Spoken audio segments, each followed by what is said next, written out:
May we continue where we left off yesterday.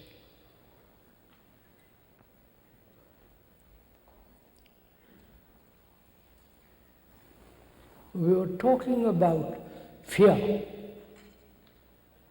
and the ending of fear. And also, we were talking about the responsibility of each one of us facing what is happening in the world, the appalling, frightening mess we are in. And for that, we're all responsible, individually, collectively, nationally, religiously, and all the affairs of the world we have made after millennia upon millennia, long evolution. We have still remained barbarians, hurting each other, killing each other, destroying each other.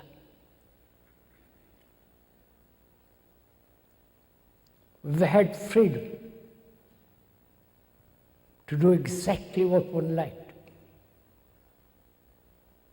And that has created havoc in the world. Freedom is not to do what one likes, but rather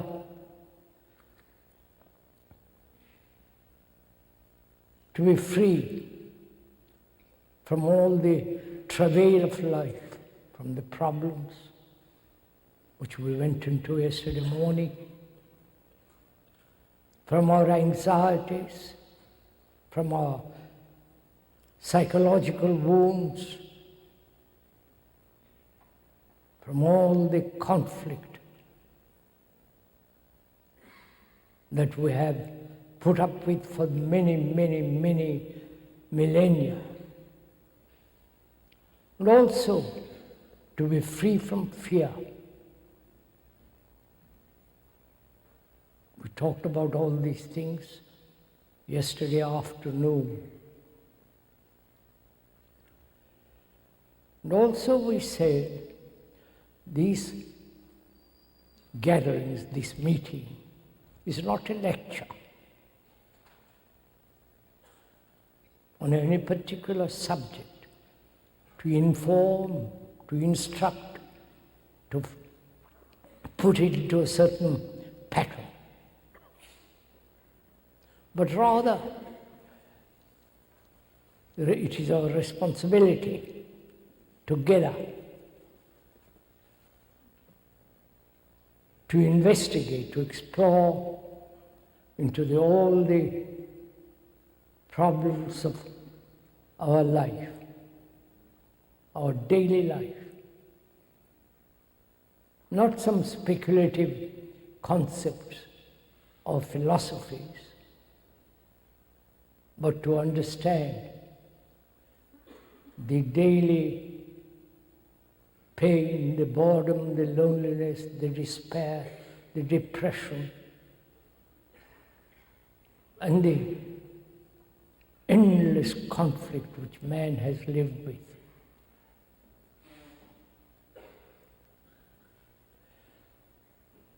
And this morning, we have to cover a great deal of ground. And also we pointed out yesterday, this is not a meeting in which the speaker stimulates you intellectually, emotionally, or in any other way. We depend a great deal on stimulation.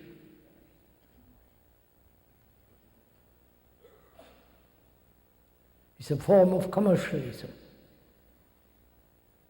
Drugs, alcohol, and all the various means of sensation.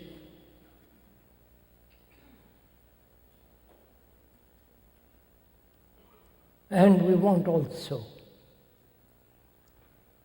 not only sensation, but excitement, stimulation. So this is not that kind of meeting. We are together to investigate our life, our daily life.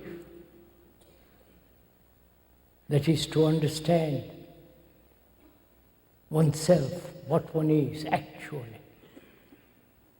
Not theoretically, not according to some philosopher or some psychiatrist and so on. If you can put aside all that and look at ourselves, actually what we are, and not get depressed or elated,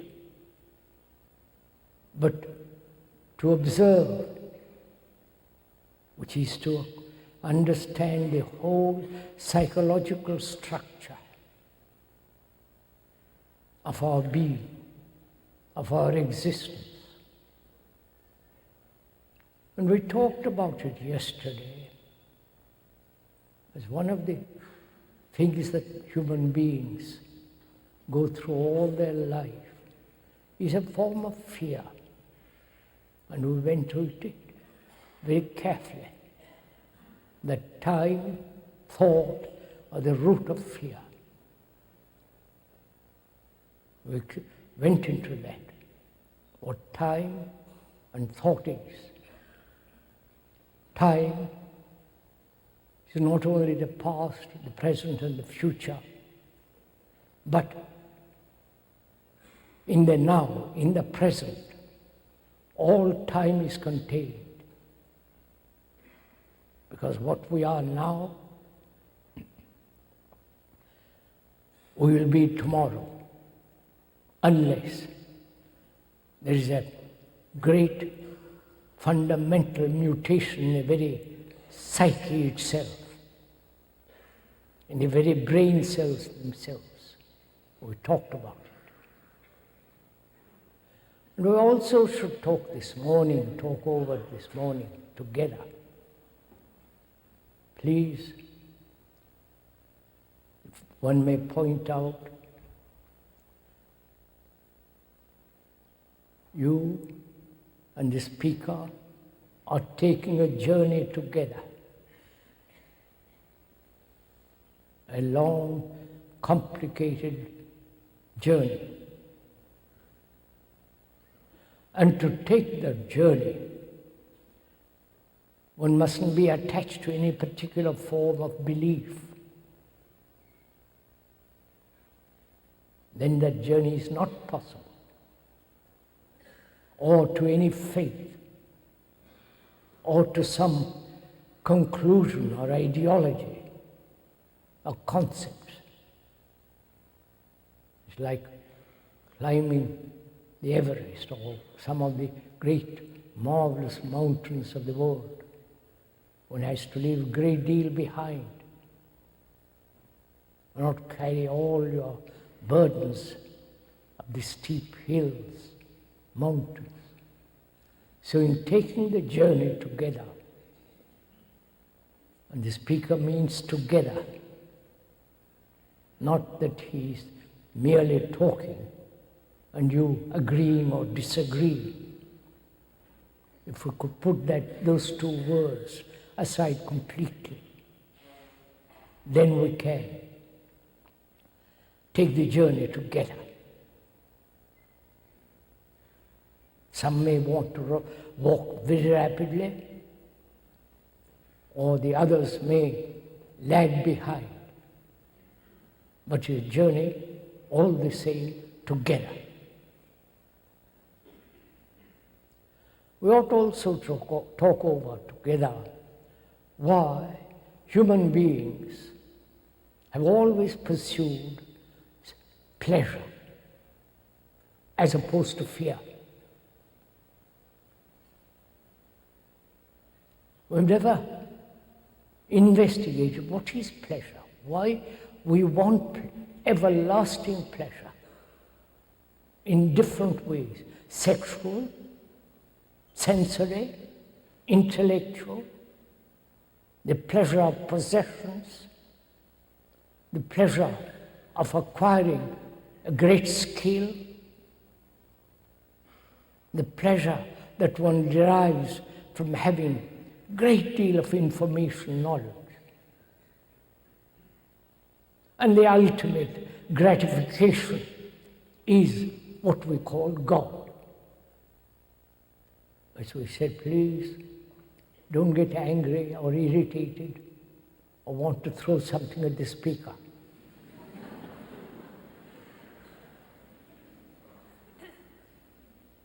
This is a violent world. If you don't agree, they kill you. This is what's happening.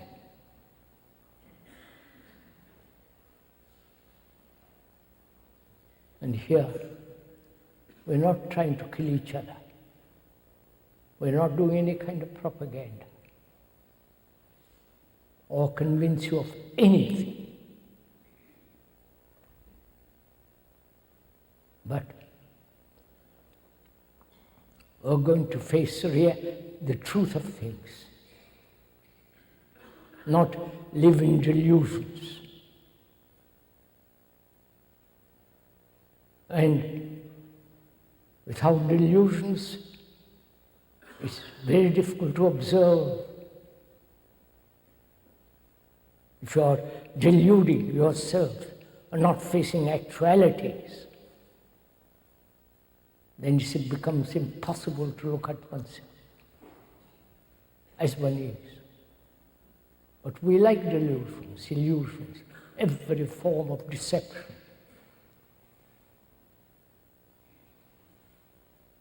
Because we are frightened to look at ourselves. As we said, to look at ourselves very clearly, accurately, precisely, is only possible in a mirror of relationship. That's the only mirror that we have. When you look at yourself, when you're combing your hair, or shaving, or doing whatever you're doing to your face, sorry.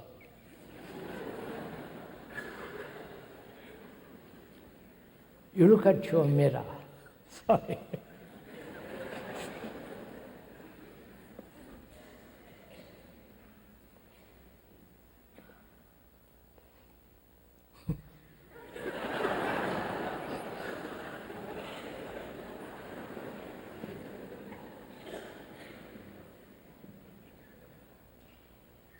I'm sorry.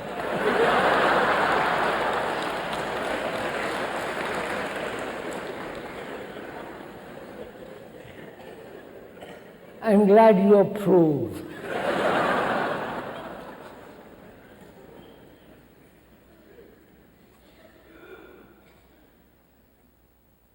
When you are shaving, you look at your face or comb your hair. That mirror reflects exactly what you are, your face is, how you look. And psychologically, is there such a mirror in which you can see exactly, precisely, accurate what you are?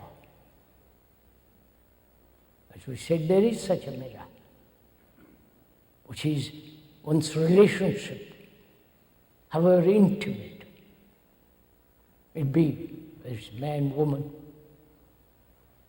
In that relationship, you see what you are, if you allow yourself to see what you are. You see how you get angry, your possession, your all the rest of it. So pleasure, man has pursued endlessly in the name of God, in the name of peace, and in the name of ideology, and the pleasure of power, having power over others, political power. Have you noticed? Power is an ugly thing when one dominates another in any form. When the wife dominates the husband or the husband dominates the woman. Power is one of the evil things in life.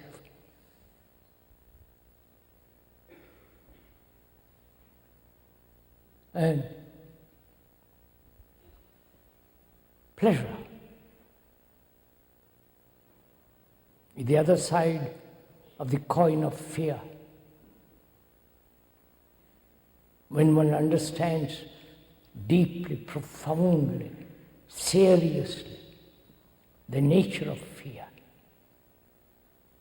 as we went into it yesterday and we won't go into it again, then pleasure, that is delight,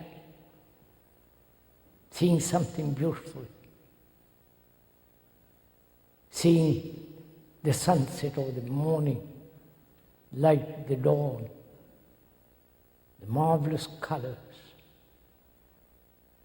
the reflection of the sun on the waters. That's a delight. But we make that as a memory and cultivate that memory as pleasure.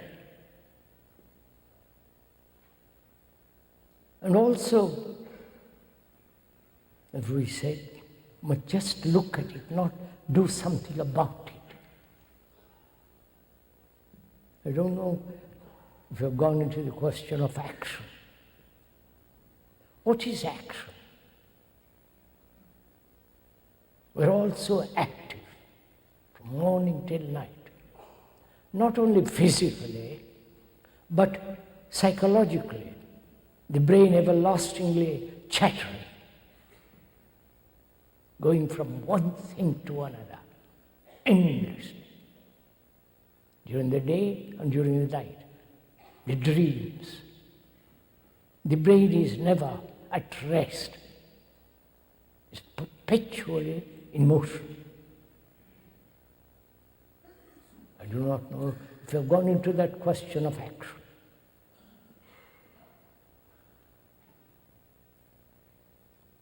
What is action? The doing.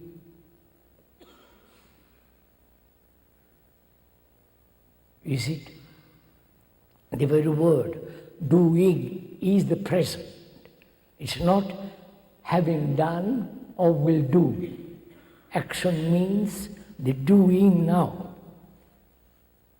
Correctly, accurately, completely, holistically. If I can use that word. Action that is whole, complete, not partial. When action is based on some ideology, it's not action, is it? It's a conformity to a certain pattern which we have established. And therefore it's incomplete action. Or according to some memory, some conclusion. If you act according to certain ideology, pattern or conclusion, it is still incomplete. There is a contradiction always. So one has to inquire into this very complex problem of action.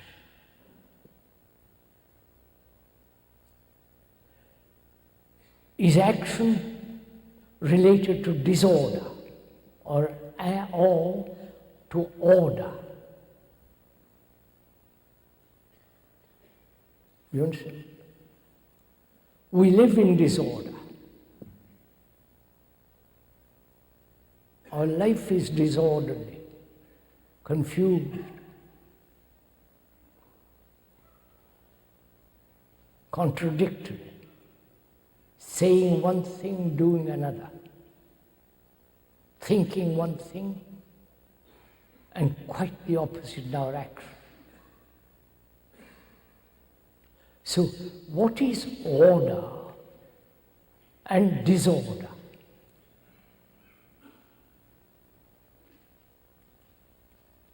Perhaps you have not thought about all these matters.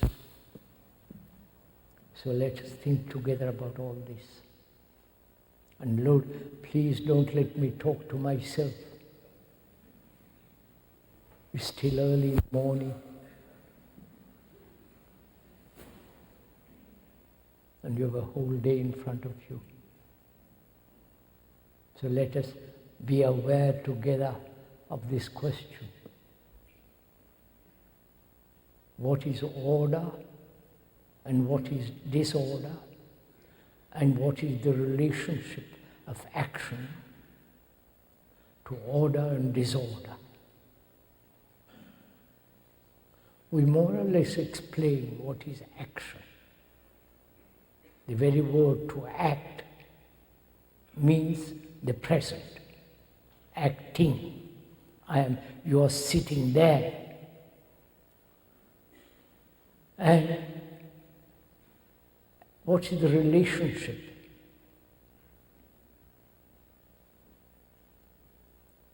Disorder. What is disorder? Look at the world, if you will. The world is in disorder. Terrible things are happening. Very few of us know actually what is happening in this scientific world, in the world of the art of war, and all the terrible things that are happening in Russia.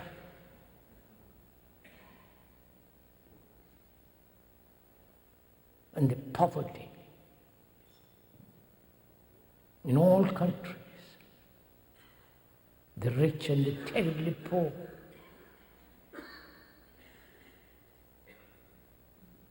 Always the threat of war. One political group against another political group. So there is this tremendous disorder. That's a actuality, it's not an invention or an illusion. So, and we have created this disorder because our very life living is disordered. And we are trying socially to bring about order. For all the social reforms and so on and so on. Without understanding and bringing about the end of disorder, we try to find order. It's like a confused mind trying to find clarity. A confused mind is a confused mind. You can never find clarity.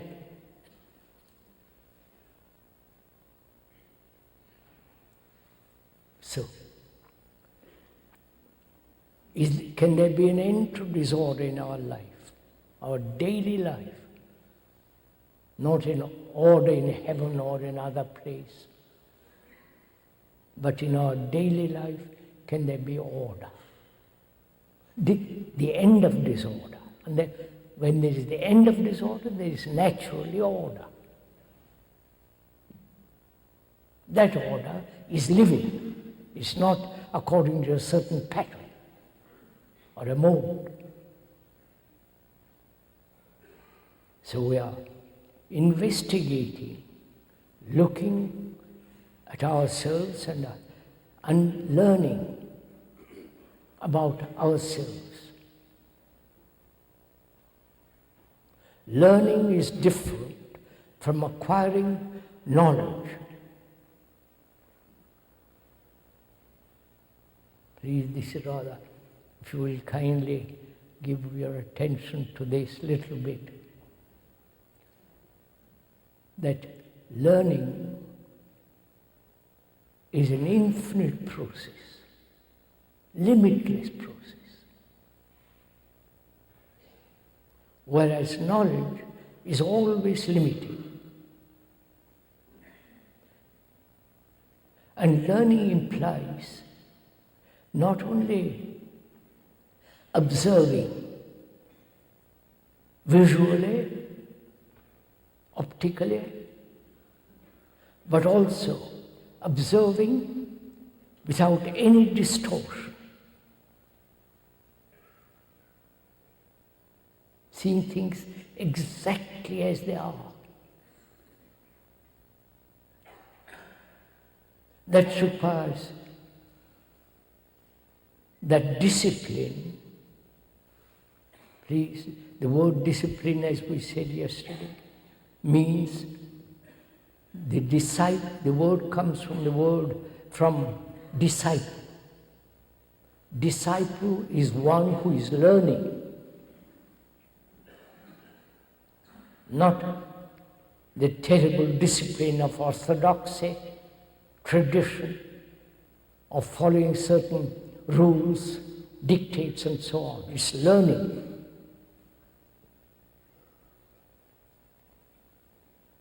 Learning through clear observation without distortion.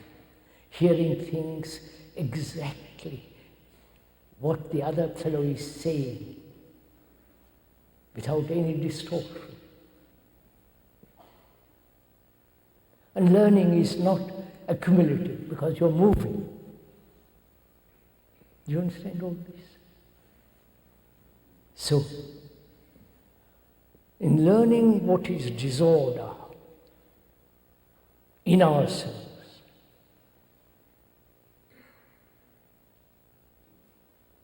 then order comes about very naturally, easily, unexpectedly. And when there is order, order is virtue. There is no other virtue except complete order. That is complete morality, not some imposed or dictated morality.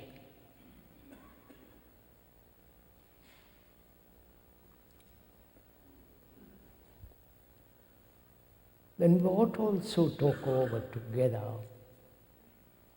this whole question of sorrow.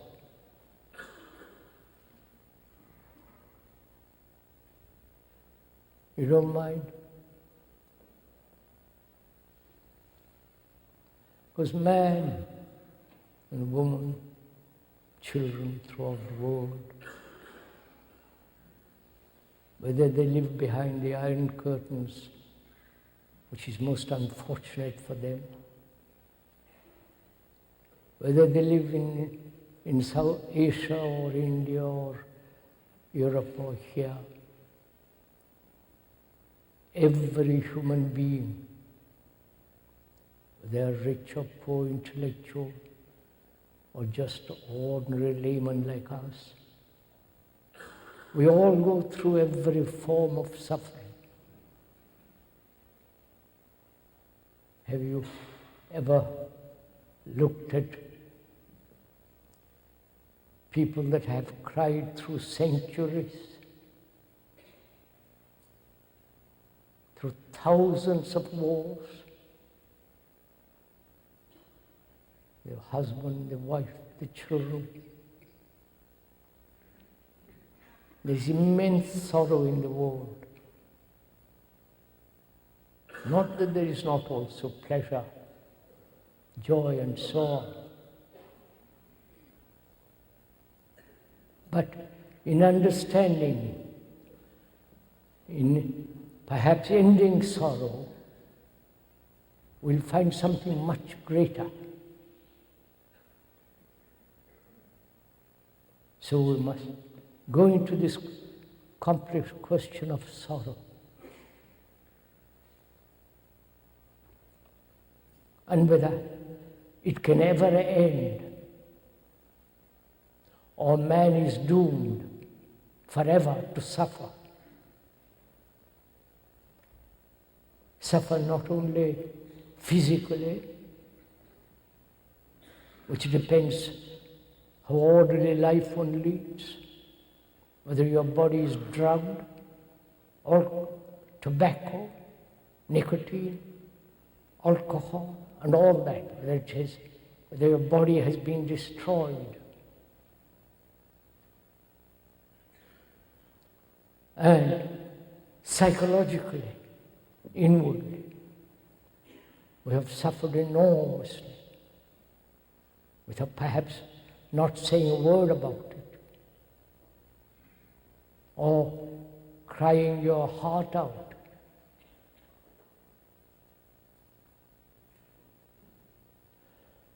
And during all this long evolution of man, from the beginning of time till now, every human being on this earth has suffered.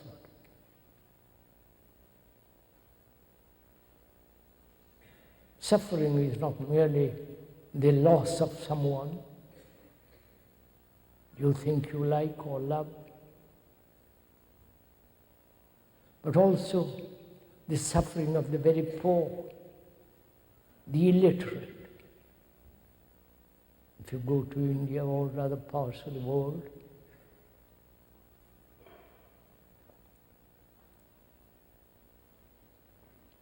you see people walking miles and miles to go to a school, little girls and little boys. They will never be rich. They will never ride a car. Probably they'll never have a hot bath. Wear one sari or one dress, whatever they wear, and that's all they have. And that is sorrow. Not for the man who goes by in a car, but the man in the car looks at this and is in sorrow if he's at all sensitive, aware. And the sorrow of ignorance, not ignorance of writing, literature and all the rest of it, but the sorrow of a man who doesn't know himself. There are multiple ways of sorrow.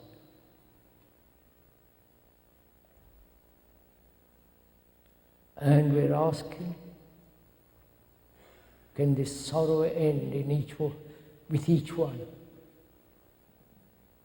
There is the sorrow of oneself, in oneself, and the sorrow of the world.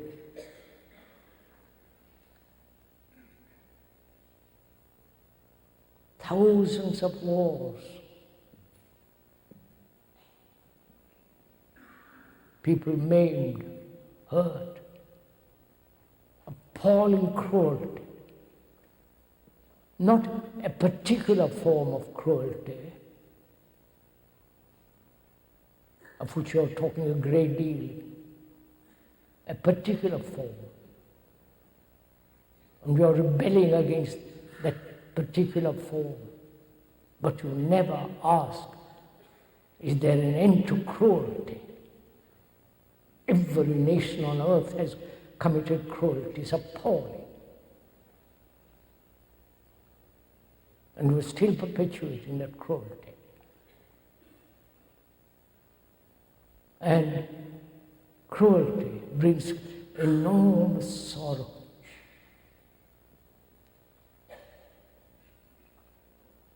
Seeing all this, not from a book, not from a traveler, not from a tourist. Tourists go abroad just to amuse themselves, see sights and having a good time, a holiday. But if you are traveling as a human being, just observing, being aware sensitively to all this. Sorrow is a terrible thing. And can that sorrow end? Please ask yourself that question. The speaker is not stimulating you to feel sorrow. The speaker is not telling you what sorrow is. It is right in front of us, right inside you. Nobody needs to point it out. If you keep your eyes open, if you are sensitive, aware of what is happening in this monstrous world. So please ask yourself this question, whether sorrow can ever end. Because like hatred, when there is sorrow, there is no love.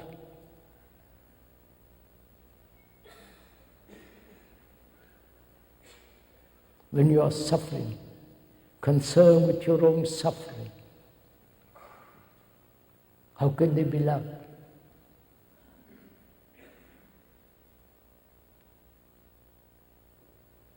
So one must ask this question, however difficult it is to find, not the answer, but sorrow, the ending of sorrow.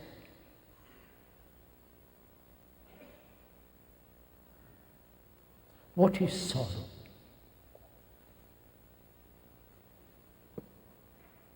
Not only the physical pain and the enduring pain of a person who is paralyzed or maimed or diseased, but also the sorrow of losing someone.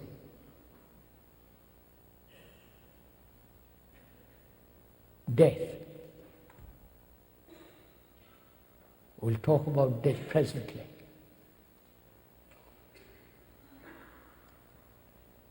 Is sorrow self-pity? Please investigate. We are not saying it is or it is not. We're asking, is sorrow brought about by self-pity one of the factors? Sorrow brought about by loneliness, feeling desperately alone, lonely. Not alone. The word alone means all one. But feeling isolated, having in that loneliness no relationship with anything.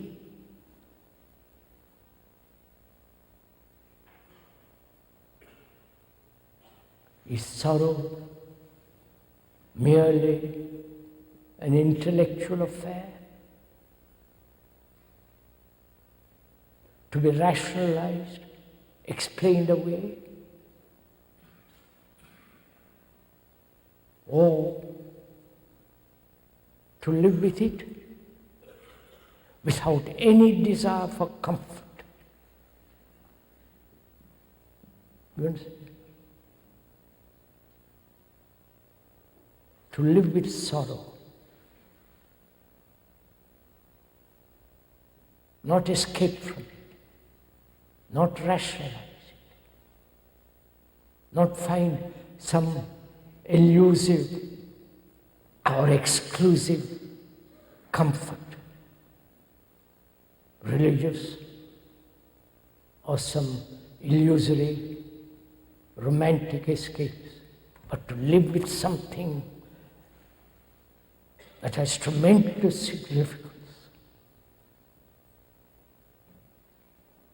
Sorrow is not only a physical shock. When one loses one's son or husband, wife or girlfriend, whatever it is, it's a tremendous biological shock. One is almost paralyzed with it. Don't you know all this?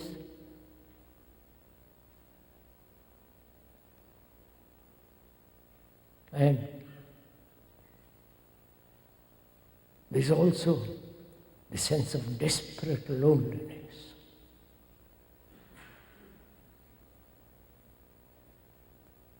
Can one look at sorrow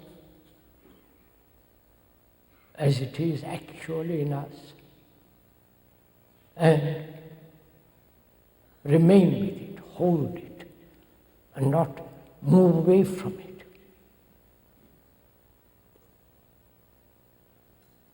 Sorrow is not different from the one who suffers. The person who suffers wants to run away, escape, do all kinds of things.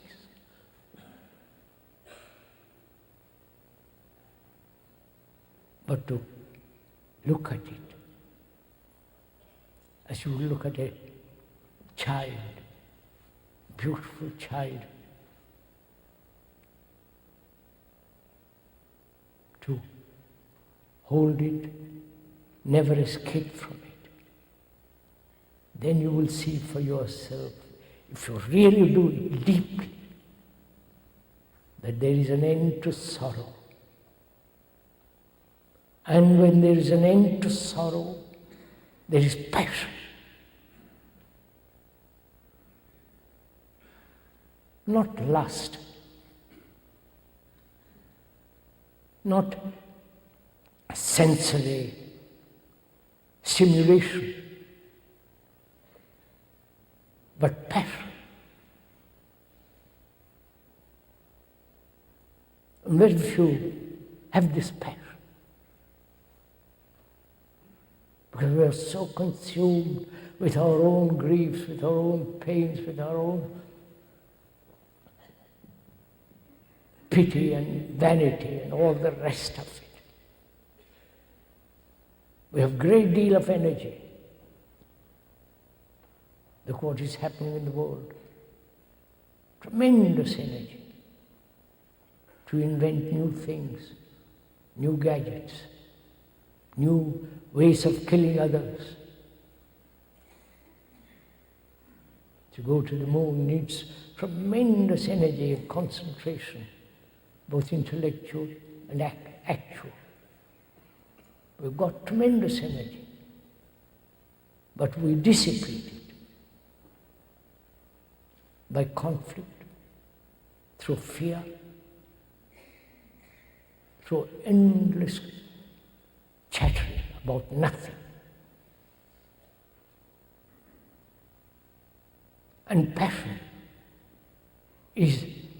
has tremendous energy.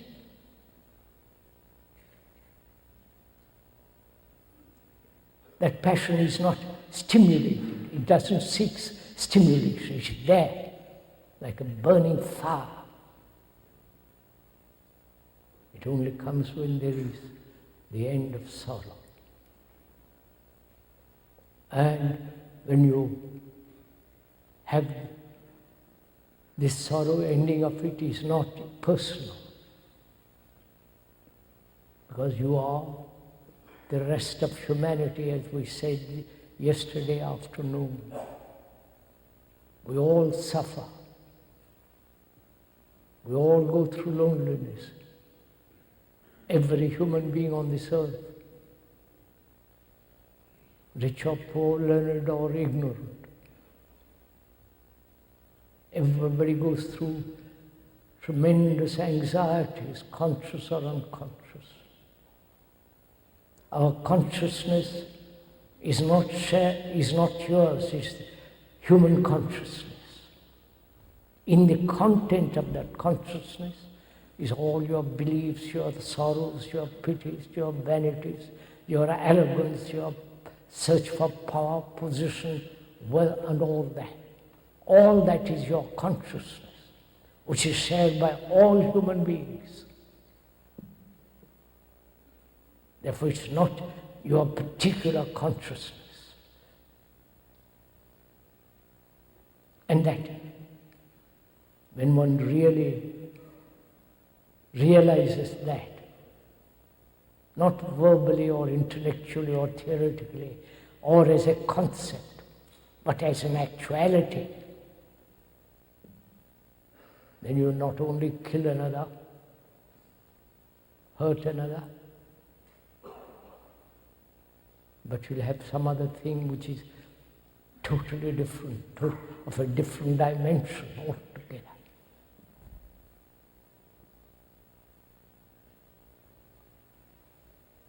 We want to talk over together too, what is love? I hope all this is not boring you.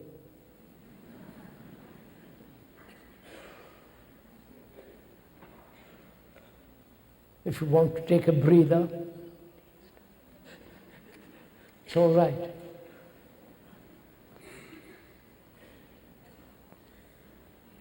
As I said, as the speaker said, we ought to go into this great question of what is love. We use the word love so loosely. It's become merely sensuous, sexual. Love is identified with pleasure.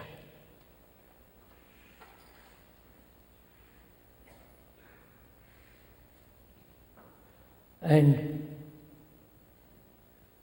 to find that perfume, one must go into the question, what is not love? Through negation, you come to the positive, not the other way around. Am I making it clear? Through negation of what is not love,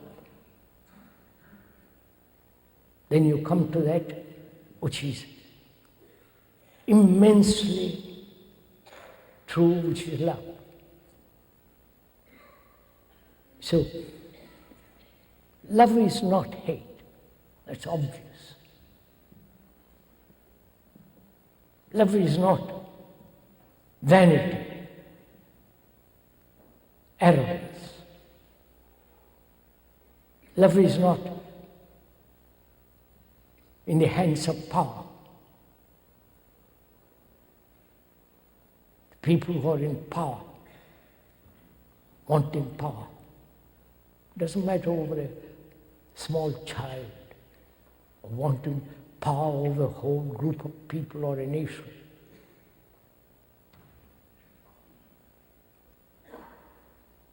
That surely is not love.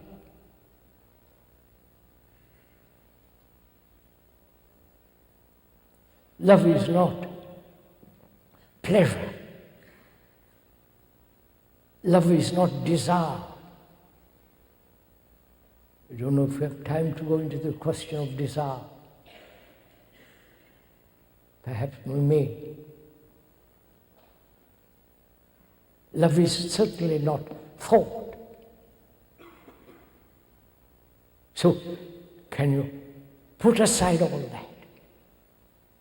Your vanity, the sense of power, however small, however little it is.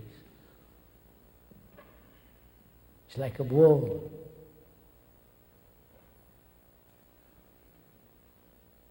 And the more power you have, the more ugly. And therefore in that there is no love. in your ambition, when one is ambitious, aggressive, on which you're all brought up, to be aggressive, to be successful, to be famous, to be known, which is also utterly childish from the speaker's point of view.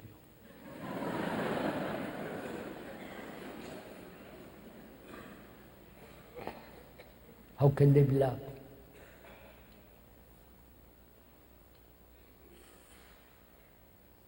So love is something that cannot be invited or cultivated. It comes about naturally, easily, when the other things are not. And in learning about oneself, one comes upon this. Where there is love, there is compassion.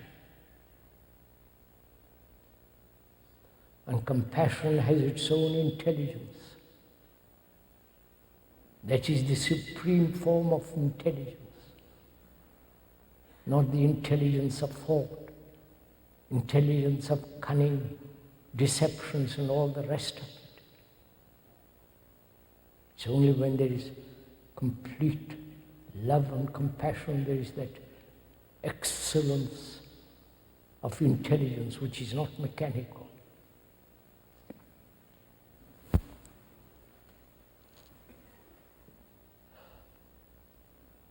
And we also talk about death. Shall we? Are you interested in finding out what death is? What's the meaning of that word? The dying, death, the ending. Not only the ending, what happens after death. Does one carry the memories of one's own life? The whole Asiatic world believes in reincarnation. That is, I die, I've led a miserable life, perhaps done a little good here and there, and next life I'll be better. I will do more good. It's based on reward and punishment, like everything else in life. I will do good this life, and I will be better next life. It's based on the word karma. Probably you have heard of it. The word karma means, in Sanskrit, action. I won't go into it. So, there's this whole belief that when one has lived this life, next life you have a better chance, depending what kind of life you have led now. The reward and the punishment. And in Christianity, there is this whole sense of resurrection, and so on. So we can put aside for the moment all that. Really put aside. Not cling to one thing or the other. Then what is death? What does it mean to die? Not only biologically, physically, but also psychologically.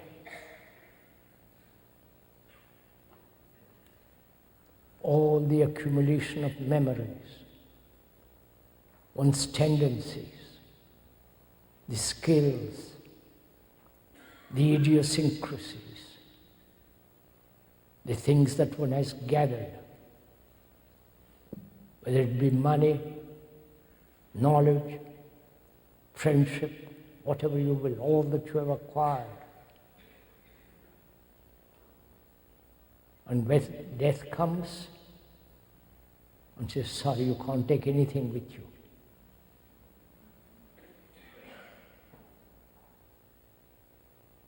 So what does it mean to die?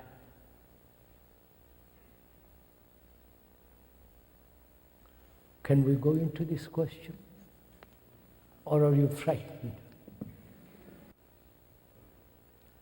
So, what is death? How do you inquire into it?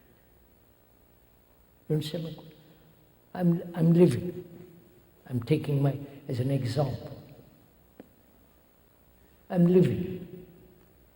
I go along every day, routine, mechanical, miserable, happy, unhappy, you know, the whole business of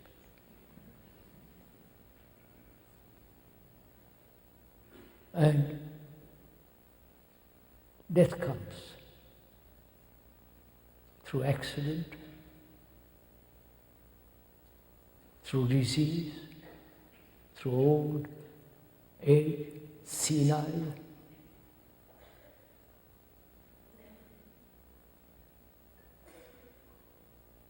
What is senility?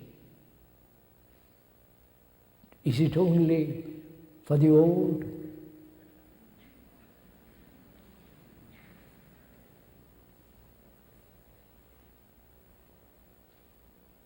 Is it not also, is not senility when we are just repeating?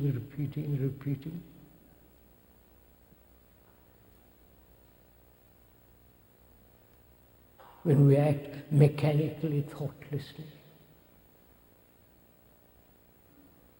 Isn't that also a form of senility? So,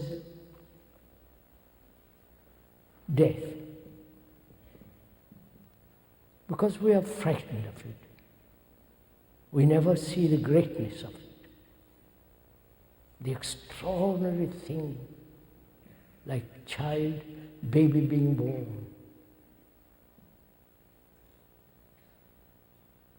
A new human being has come into being.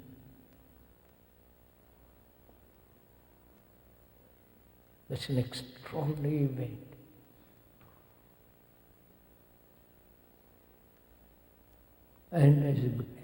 And that child grows and becomes whatever you have all become. And then dies. Death is also something most extraordinary it must be. And you won't see the depth and the greatness of it if one is frightened.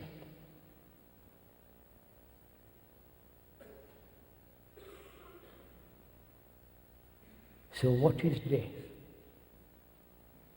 I want to find out what it means to die while I'm living. I'm not senile. I've all my wits about me. I'm capable of thinking very clearly. Perhaps occasionally go off the beam.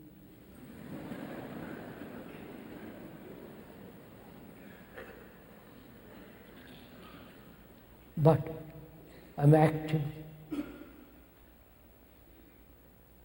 clear, all the rest of it. So I'm asking myself, I'm not asking you. I'm only observing, if you will observe also. What is death?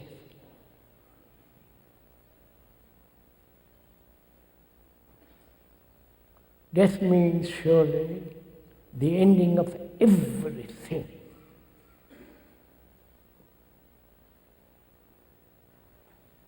the ending of my relationship, ending of all the things I've put together in my life, all the knowledge, all the experience, the idiotic life I've led, a meaningless life, or trying to find a meaning intellectually to life. I've lived that way. Not personally, but I'm taking it as an example. And death comes and says, that's the end. But I'm frightened. It can't be the end. I've got so much, I've collected so much.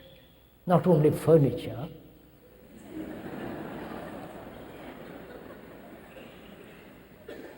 or pictures. When I identify myself with the furniture, or the pictures, or the bank account, I am the bank account. I am the picture. I am the furniture. Right? When you identify with something so completely, you are that. Perhaps you don't like all this. But please kindly listen. So, I have established roots. I've established great many things from me. And so death comes and makes a clean sweep of all that. So I ask myself, is it possible to live with death all the time? Not at the end of 90 years or 100 years. The speaker is 90. Sorry.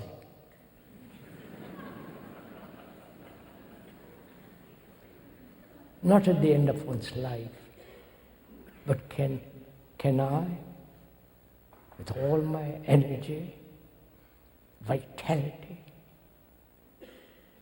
and all the things that go on, can I live with death all the time? Not commit suicide, I don't mean that's too silly. But live with death, which means ending every day of everything I've collected. The ending. I do not know if you've gone into the question of what is continuity and what is ending. That which is continuous can never renew itself, reborn, clear. It can revive itself, that which is continuous. Like you are doing in this country, revival of religion. As we said, the word revive means something that has withered, dying, and you revive it. Which is happening in this country, religious revival, they're shouting about it.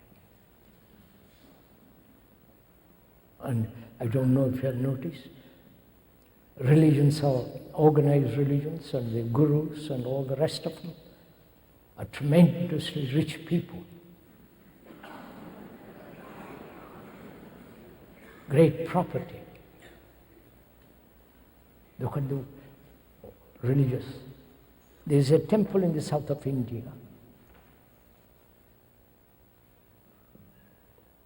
Every third day, they have $1 million. You understand? God is very profitable.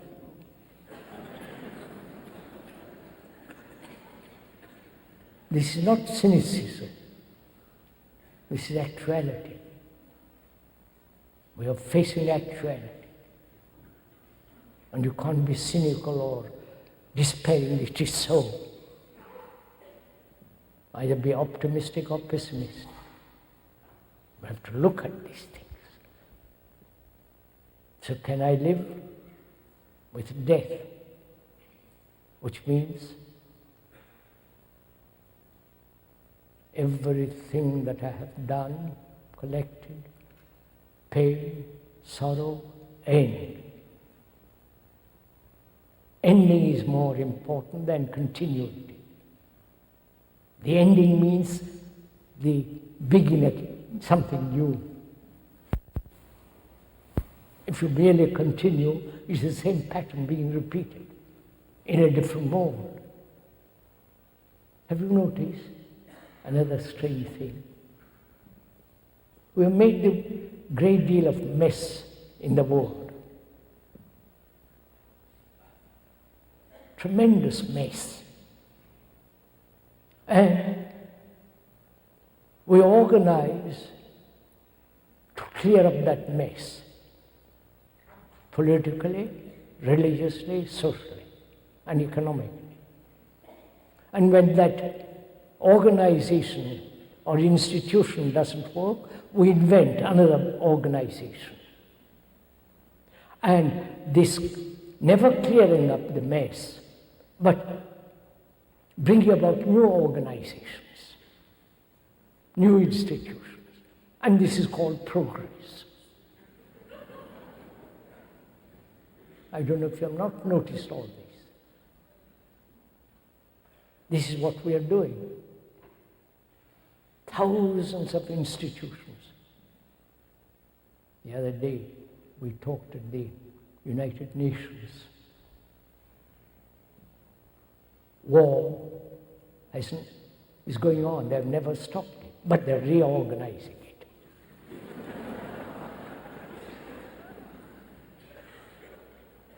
You're also doing the same, exactly the same thing in this country. We never clear up the mess. And we depend on organizations to clear that up. New leaders, new gurus, new priests, new faiths, and all that rubbish that's going on. So can I live with death? That means freedom. Complete, total, holistic freedom. And therefore, in that freedom, there is great love and compassion. And that intelligence which has not an end, which is immense. And also, we ought to talk over together what is religion.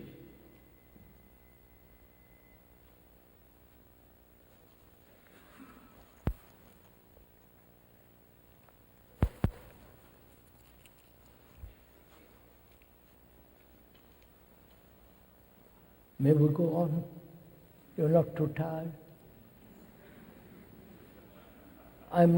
The speaker is not trying to convince you of anything. Please believe me. Nothing.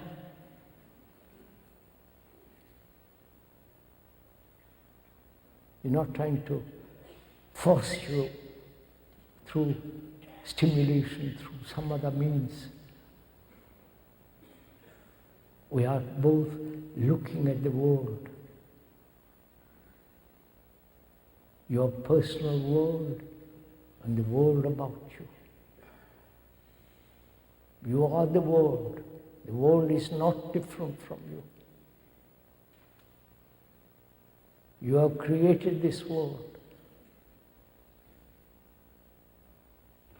And you are responsible for it. Completely, totally. Whether you're a politician or an ordinary man in the street like us. We also talk over together what is religion. Man has always sought something beyond all this pain and anxiety, sorrow? Is there something that is sacred, eternal, that's beyond all the reaches of thought?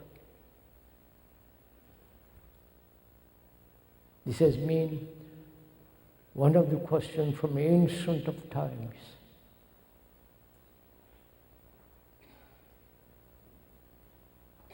What is sacred? What is that which has no time? That which is incorruptible? That which is nameless? That which has no quality, no limitation? The timeless, the eternal. Is there such a thing?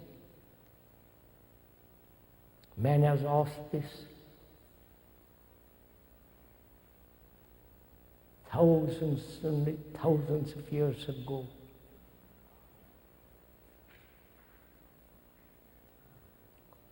So, as he has worshipped the sun, the earth, nature, the trees,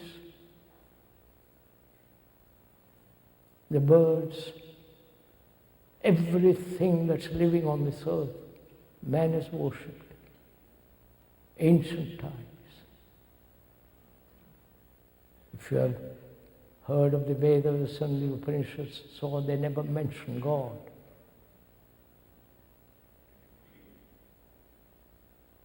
That which supreme, they said, is not manifested, and so on. I won't go into all that. So, are you asking that question too? Are you asking the question, is there something sacred?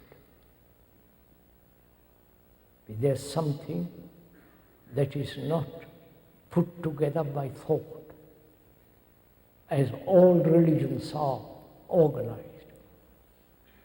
Whether it's Christianity, Hinduism, Buddhism, and so on.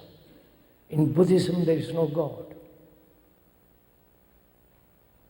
Among the Hindus, as I said, there are about 300,000 gods. It's great fun to have so many.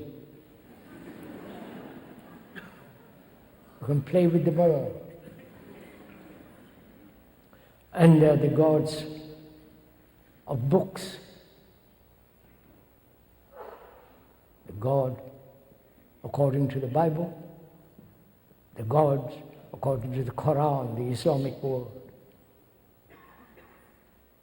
I don't know if you have noticed, when religions are based on books, like the Bible or the Quran, then you have fundamentalists.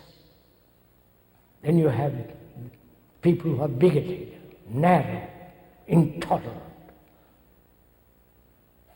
because the book says so. Haven't you noticed all this? This country is having the fundamentalists. Go back to the book. Don't get angry, please. Just look at it. So, we are asking, what is religion? Not only what is religion, but the religious brain, religious mind.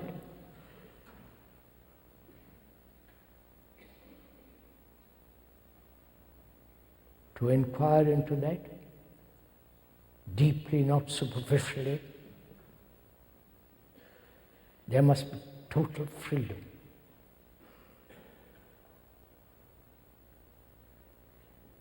Complete freedom. Not freedom from one thing or the other, but freedom as a whole, per se. Then we have to ask also, The word religion etymologically has they can't explain that word. It had different meanings at different times and different ages.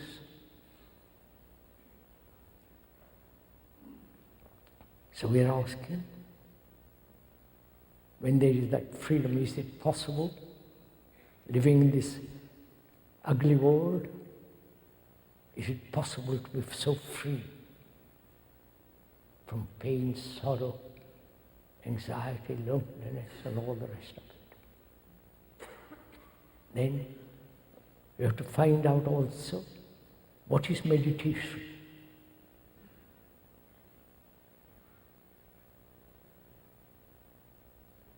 Contemplation in the Christian sense, and the meditation in the Asiatic sense.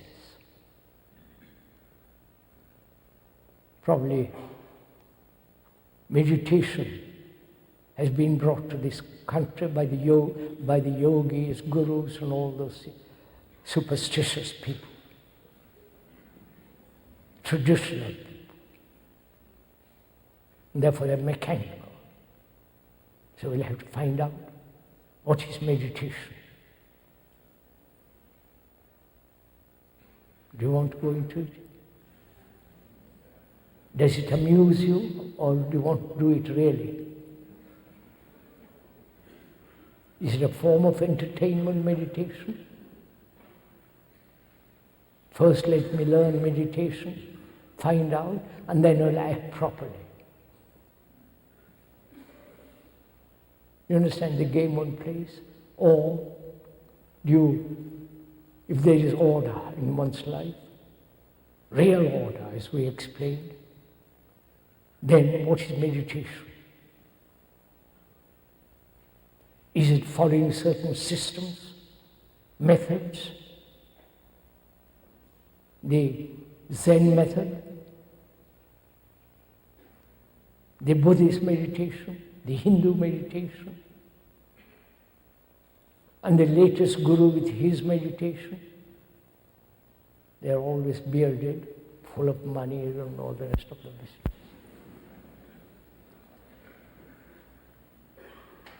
So what is meditation? If it is determined, if it is following a system, a method, practicing day after day, what happens to the human brain? It becomes more and more dull. Haven't you noticed this? When you repeat, it may be a wrong note, but you repeat. Like a pianist, if he repeats by himself and he plays the wrong note, he'll keep on playing the wrong note all the time. So his meditation is something entirely different. It's nothing whatsoever to do with methods, systems, practices.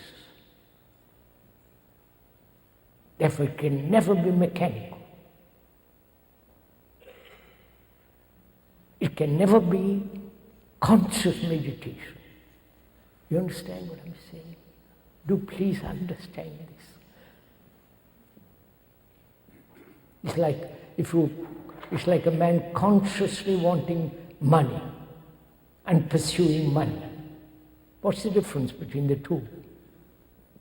Consciously, you meditate, wanting to achieve peace, silence, and all that. Therefore, they're both the same. The man who pursues money, success, power, and the man who pursues so-called spiritually. So is there a meditation which is not determined, practiced? There is, but that requires enormous attention. That attention is a flame.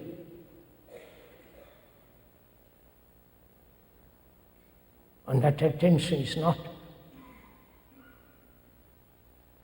something that will come much later.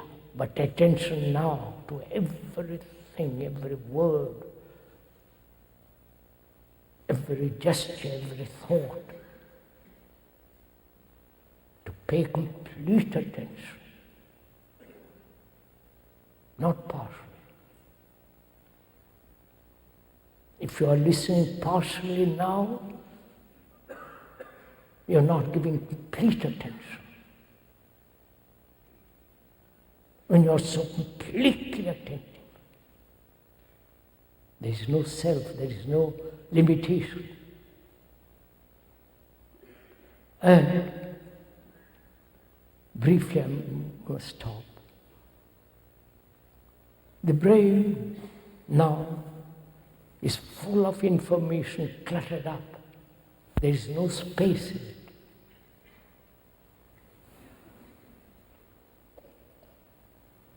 And one must have space. There must be space. Space means energy. When there is no space, your energy is very, very limited.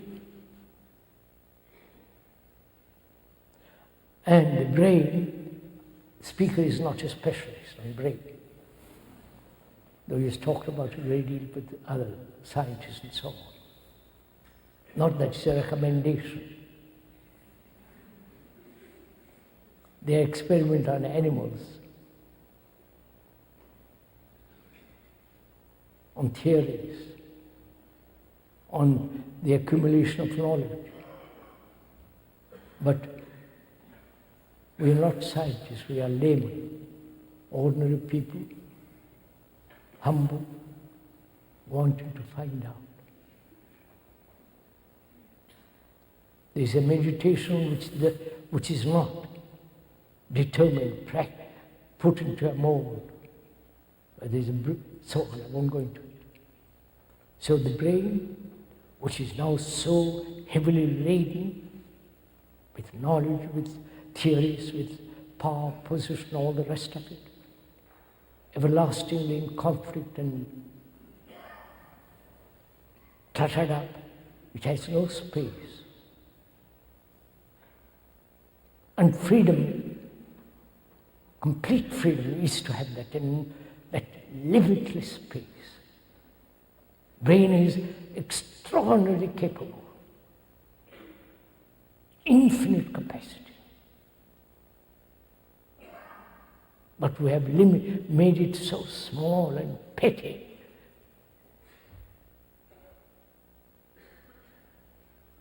So, when there is that space and emptiness and therefore immense energy, energy is passion, love and compassion and intelligence. Then there is that truth which is most holy, most sacred, that which is man sought from time immemorial. And that truth doesn't lie in any temple, in any mosque, in any church.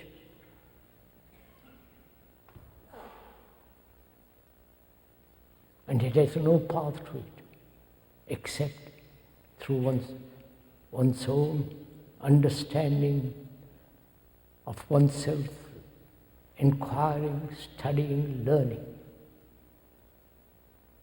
Then there is that which is eternal.